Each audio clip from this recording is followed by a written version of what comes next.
Hey everybody, it's NAMM 2026. We're on the boutique distribution stand, which is a sort of collective of wonderful amp and pedal builders. Dave Friedman needs no introduction. Hello. So yeah, it's great to see you again, man. Yeah, Looking man. very well as well. So, Thank you. Nice to see you.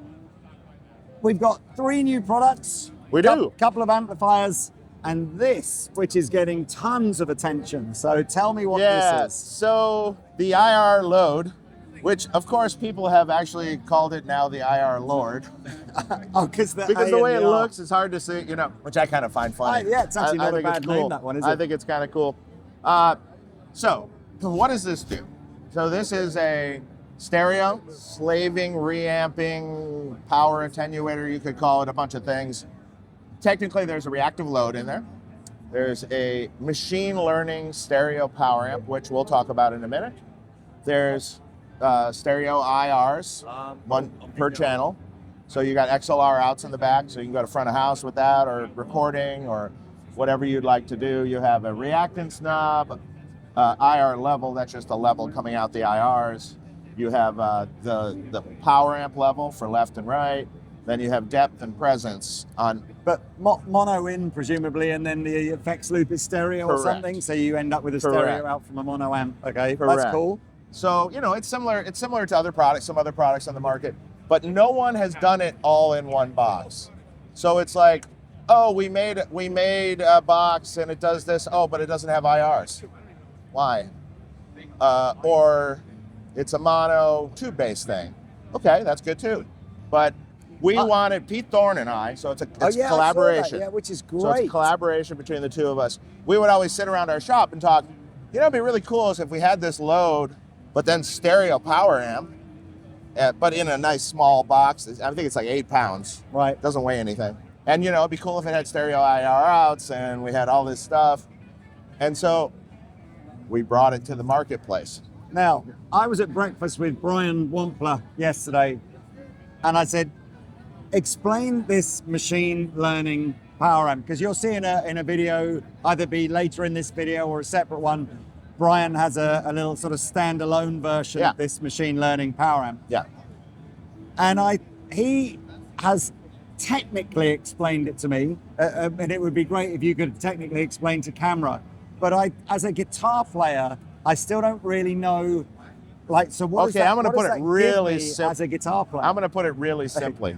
When you first hook this up, if you press this button here, in fact, I can just do it. I don't know if we'll hear it. It sends, you might not hear that. Yeah, but it's doing like a Kemper does when it learns an amp, basically. Correct. So it learns the cabinet. It learns the impedance of the cabinet. If it's an open back cabinet, it learns if it's close to the wall or out of the wall. A tube amp inherently reacts with the impedance of a cabinet, and as you're playing through it and the volume's going up and down, or you're playing loud or quieter, the speakers are changing impedance actually and reacting differently. A tube amp responds to dynamics and touch and playing, and it doesn't sound like a hard brick wall. This is probably the whole, when players talk about tube amps having a feel. Yes. This is the whole thing, right, isn't it? Yeah. It's not necessarily about gain, and it's like, how is that amp interacting with that speaker? Yes. And it's a moving target all the time. Correct. Most products that use, say, a Class D amp wind up going, okay, this Class D doesn't sound that good, so let's just put an EQ superimposed over top. We're not doing that. That has nothing. Yeah. That's not being done because it still sounds bad. It still doesn't. It sounds okay low, but you turn it up and then it sounds kind of hard and stiff and not really friendly, under your fingers. This essentially mimics the response of a tube amp, so you get all the feel, the dynamics, and everything else that you do with a tube amp. And it's really cool. And now, is it sorry, Dave, is it mimicking a specific kind of tube amp, or are there modes where you could say mimic high power, low power, different valves, whatever? Brian's amp can mimic different amps. Right. This amp is not doing that because we have to do several things here. We're not, if we were just using this as a power amp, yes, we'd have those modes in there. But we're not. We're also using this as more of a flat response power amp. So that's why we have this reactance knob. So the reactance knob at 0 and depth at 0, presence at 0. When you're using the reactive load, that has an impedance curve. Your amp is already seeing this impedance curve with that. You don't want another one. Right. Because then it's like too bright and too scooped and weird sounding. So we have the reactance down, it's a flatter response power amp. You still have options for presence and depth. You can add a little bit if you want, but pretty much unity flat response, meaning what you hear in the amp to a cabinet versus going through this is the settings I have here. But if you'd like to use this as a power amp, you don't want the flat response then. Maybe if you're using a Kemper or something, or a Kemper or a Neural or something like that into it, if it already has a curve and a response going on, you can use it flat. But generally speaking, a preamp of some sort, you want it to sound like a guitar. You want it to sound like a power section of one of these amps. So you turn the reactance up and use your presence and that's depth. where the mimicking starts to happen. And then when you turn the reactance up, then it acts like the power section of one of these amps. I mean, like, sounds identical. We've actually sat there and gone, with an amp switcher back and forth. But as a load, you don't want to do that. You want it flatter, like I have it set here. No stereo effects loop, I think I said, the IR outs.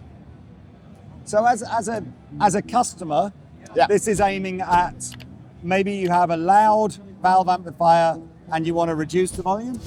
Maybe you have a quiet valve amplifier and you want to increase the volume. You got it right, yeah. Maybe you've got a modeler or a pedal board and you want to mimic just want to use a power amp.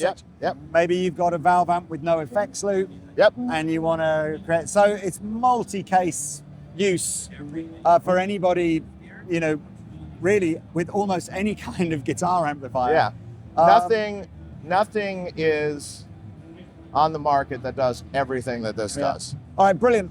So that's the IR load, but let's move on to a couple of the amps that you've got released at the show. Yes, this is the new PX20. This is a collaborative amp with Phil X. I recognize the knobs. Yes, it looks like his pedal, right? Yeah.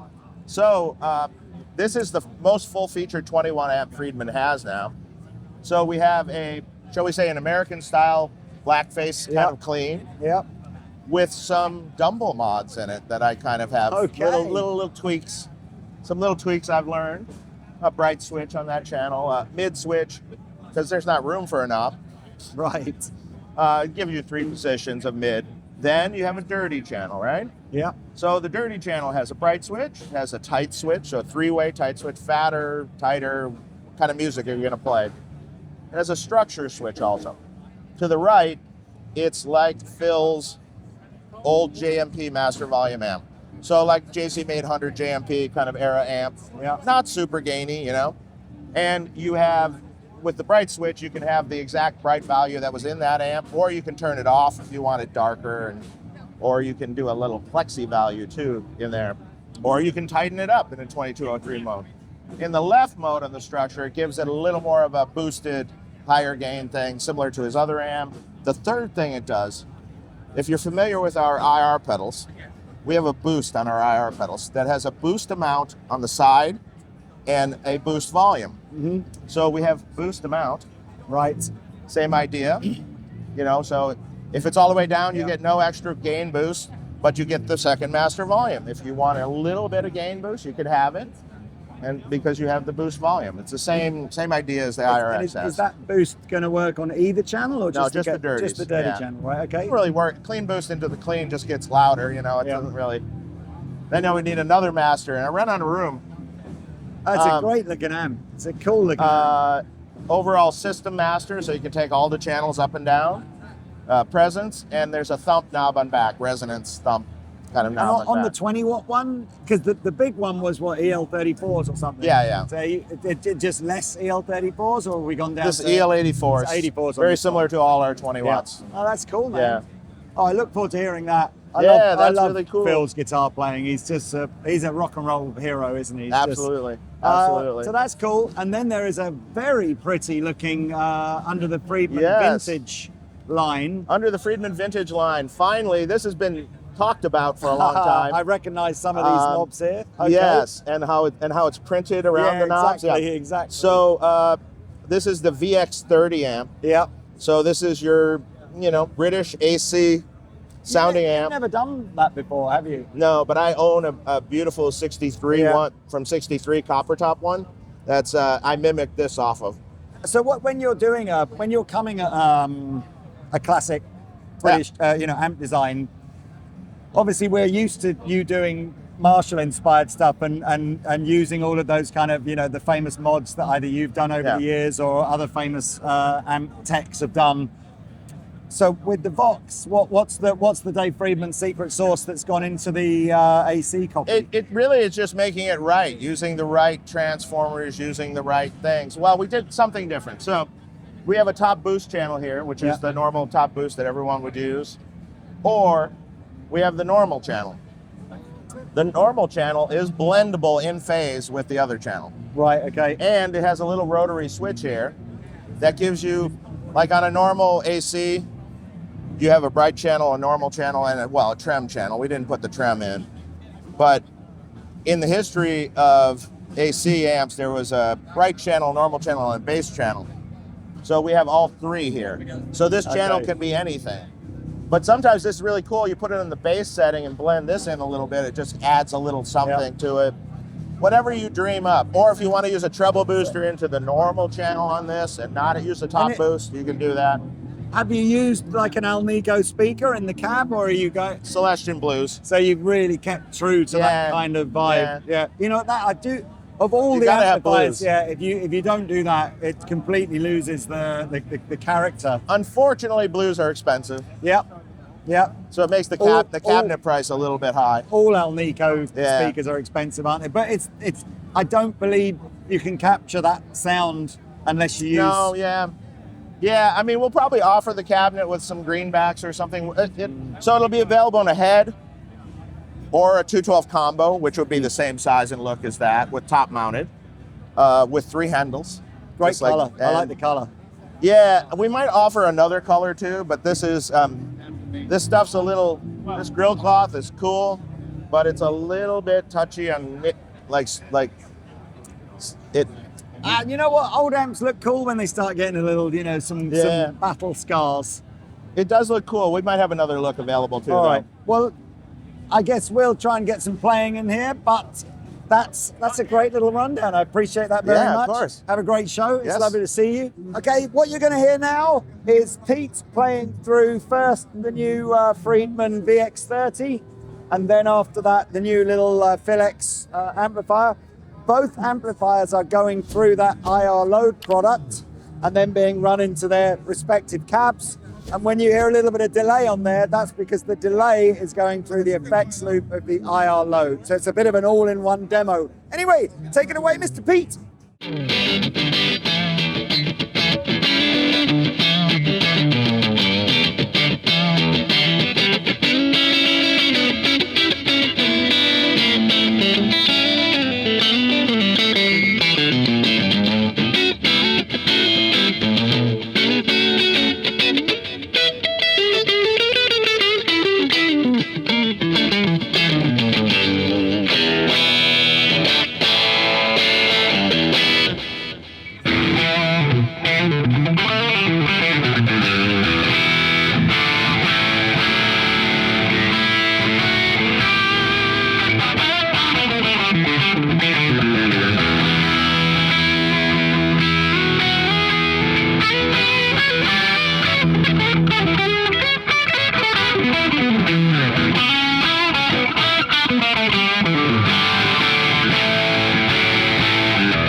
Thank you.